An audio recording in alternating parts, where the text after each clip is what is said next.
السلام عليكم ورحمة الله تعالى وبركاته.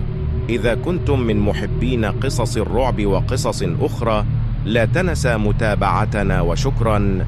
اسمي وليد، أنا مغربي أسكن بالعاصمة الرباط. عمري الآن 19 سنة. منذ صغري كنت لا أتكلم كثيرا، قليل الابتسامة. المدرسة لم أكن مجتهد، ولكن كنت ذكي. لا أحب الدراسة، لا أعلم لماذا، لكن لا أحبها. كنت متميزا على الآخرين، لا أعلم لماذا، لكن كنت متميزا بشهادة الآخرين. الآن لا أعلم إن كنت ما أعيش حقيقيا. أتمنى أن أكون أحلم. بدأ الأمر بذهابي يوما ما إلى البحر لأركض واسبح قليلا. وضعت ملابسي على رمال البحر، ذهبت أركض قليلا وأنا أسمع الموسيقى، ومن ثم جئت ووضعت هاتفي والسماعات مع ملابسي لكي أستطيع الذهاب للسباحة. انتهيت وكانت فقط الساعة 9 صباح، لأن البحر قريب من منزلي فقط بعض دقائق، وأنا ارتضي ملابسي واحمل أغراضي.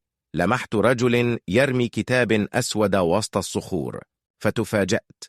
انحنيت رأسي لثواني لكي أخد هاتفي وسماعاتي، ثم استدرت ولم أجد أثرا لذلك الرجل. فأنا دهشت من أمري، ما الذي يجري هنا؟ أين الرجل؟ فشككت في نفسي، قد تخيل لي فقط. ولكي أتأكد ذهبت للصخور للبحث عن الكتاب الذي رماه الرجل، فهنا كانت الصدمة. وجدت الكتاب كان متوسط، قد يكون فيه حوالي 300 صفحة. كان يبدو أنه قديما جدا، كان يوجد به القليل من الغبار، فنفخت عليه ففتحته لأعرف ماهيته، وليتني لم أفتح. الكتاب مكتوب بحبر، ويبدو أنه مكتوب بريشة بسبب خطه. فيه رموز وصور لكائنات وكتابة غير مفهومة ومخطوطات وجداول بأشكال متنوعة. بسبب فضولي حملته معي إلى المنزل في حقيبتي، ثم ذهبت فوجدت الرجل الذي لاحظته يراقبني من مكان بعيد. استعذت بالله وذهبت للمنزل. وجدت عائلتي لا زالوا نائمين، وبحذر دخلت. أعددت الحمام ودخلت ليأزيل عني الرمال. انتهيت ودخلت للبيت، وتركت قليلا الباب الخاص بي مفتوح. ارتديت ملابسي وأردت النوم.